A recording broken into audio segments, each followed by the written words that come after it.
Hello, everyone. Alex Seguin here. So I actually run a initiative around sensor fusion, de-risking strategies, and really using AI applications for new use cases specific around sensor fusion.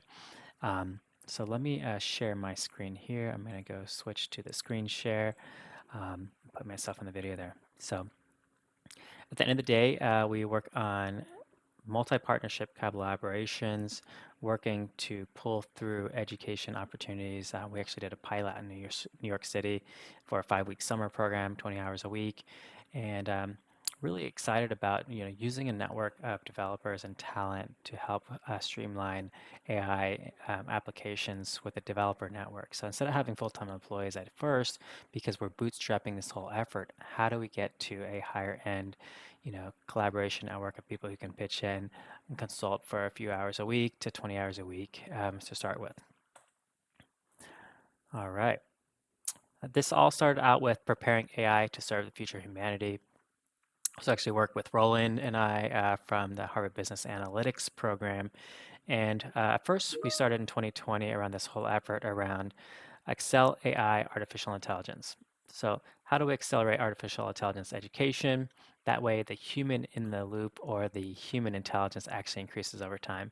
Now this can't be ignored that we need actually some kind of level of ethical balancing with the human intelligence piece, because if we don't follow certain ethical guidelines, it's very easy to put ourselves out of jobs. So last thing we want to do is let go of ourselves in this process.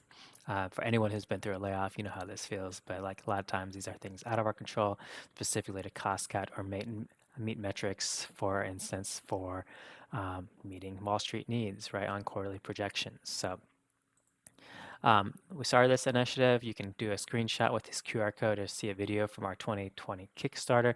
On the left side, you have the best thing I can come up with is AI, human intelligence, spiritual intelligence as a intertwined network of how do we understand intelligence. And if we balance those three things really well, then we start thinking about AI education. So AI ed tech, our whole goal really is to have real world applications that are hands-on and outcome based.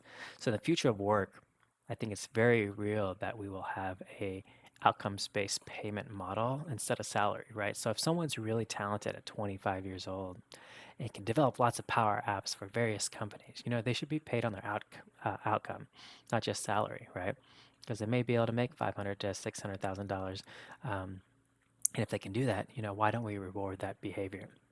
All right, and then we have this student education. So again, Excel AI is focused around education, and I'll start sharing there so we can go into some real world examples. So this is actually stemming from, let's see if we go here. An actual project I'm working with, Autumn HQ. And the goal here is to take city posts, such as this one. So we'll go into this, let's say administrative specialty, and really put on a job board posting and scrub this information. So what I like to do is to show a real OpenAI integration I've done, where you can structure the data from an actual website pretty easily to format it into opportunity to put it into a table, etc. And I really need help on this one with throwing this into a database, whether it's Google Sheets, Excel document, or even an internal CSV file we can attach to the bottom of an existing table through an append query. All right.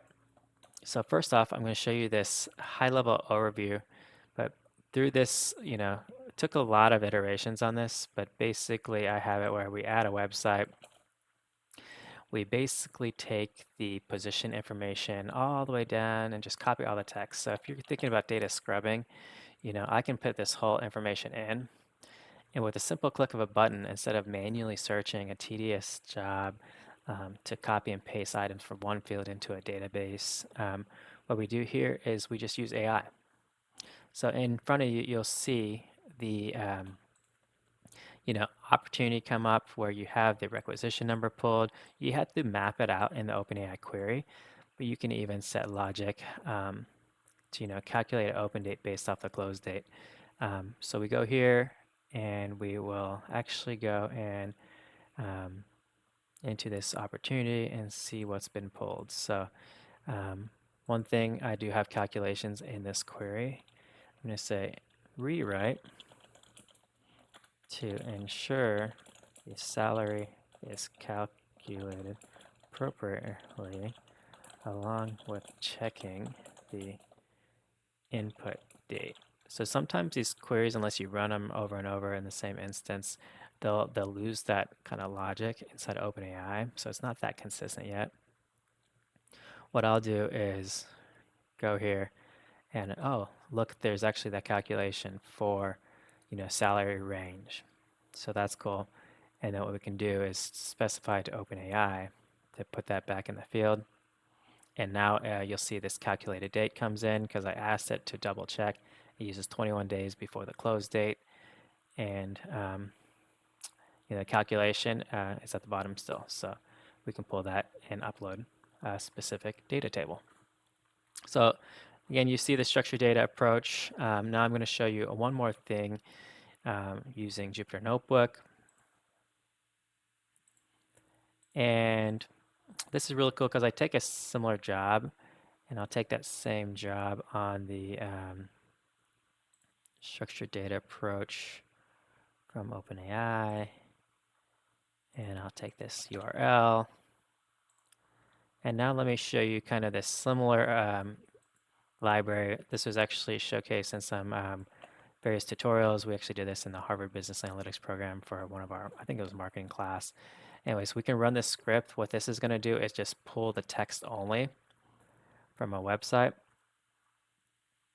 And let's see, here it is.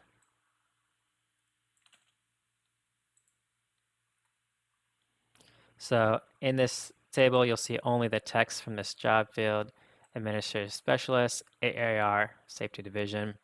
We pull the raw text from this field, and you can see all these fields actually do align nicely for this position. And since then, I've actually imported this feature here where I can actually show you guys how to integrate into an OpenAI query. This case, you'll see, I think I'm literally just translating.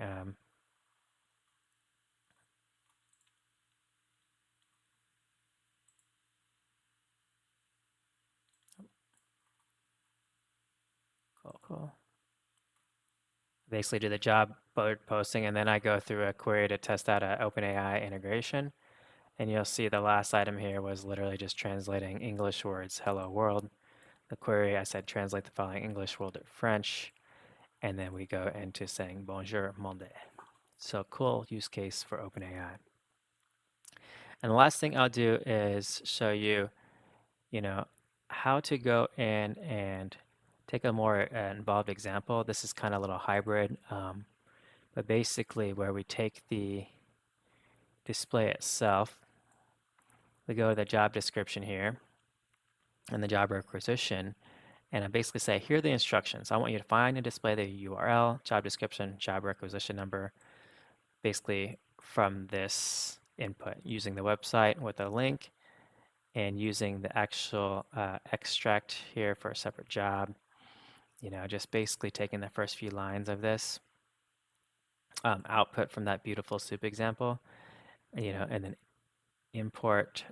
So the output is format, display job title, website link, and a job requisition in CSV format. So we're going to run that. And to make this more useful, I'll actually go and pull the text from the example here.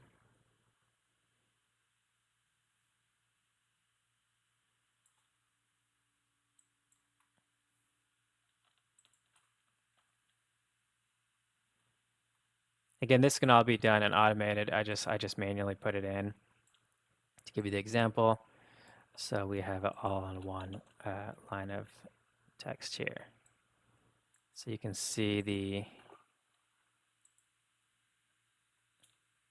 extract here. We basically want to force it into one line.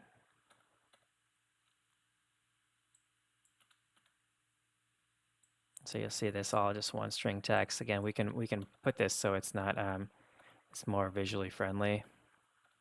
for human readers, so we can prettify that a little bit. But basically, we're going to go and take this,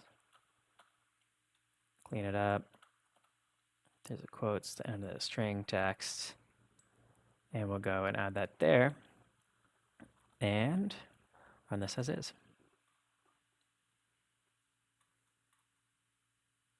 So you can see here the output is in CSV format, job title, website link, job requisition number, and then the title. And then you can see the actual information. And we can even not do it in CSV format. We can do this display job title, website link, and job requisition number on new lines for display for the human reader. So that's the output we'll do. And you'll see basically we got it here. So now we have the job title, link, as well as the job requisition number. That's all entered in appropriately. So there's a lot of functionality we can have when we start thinking about, how do we use OpenAI and website scraping in order to fulfill daily tasks, but also how do we use higher end capabilities to do even more, right? So if we want to take a pulse in the market, look at all the jobs out there, see what companies are trending up and down, imagine what we can do. The last output I'll go through is just what we're trying to do in the future. So this comes from Matt Politek and I was just jamming last night for about 30 minutes, and I'll share my screen in a second. And what this is, okay. This is actually code to pull in RSS feeds. So for one, we tested the beautiful soup example with a job extract. So you can see the exact extract in a CSV here. And so we can kind of see the information pulled out. Now, the next thing here is this code. Actually, I haven't got it working because I need to download some libraries. But we basically go and scrub an RSS feed. And what we're doing is pulling this into a beautiful soup scrub as well, and taking all the URLs from the certain website. And so when we do that, we basically are going through this list of URLs and this whole RSS feed from this website from City of Austin. We take the URLs and then we do that scrub separately for that text data pull for each of the websites that we click into, like I showed you before. So this will generate one database of all the URLs side by side with the text outputs that we can then throw into the OpenAI query and just get all the data structured. So at the end of the day, we're looking for help to master this and showcase for the Autumn HQ community and anyone in Austin using AI machine learning. But this will help you at least understand what OpenAI can do when mixed with structuring data for specific use cases to tabularize insights from web pages. So with that, I will stop recording. Again, Alex Seguin here, and really big on AI education and just helping small businesses and nonprofits in the Austin area to use best cutting edge tools to simplify your workflow, as we all have limitations on ability to hire. How can we do more with less? So with that, good day, and I appreciate your attention on this matter, and thanks for your help. If you do want to reach out, I'll put an email in the subsection here, and welcome your support. Thank you.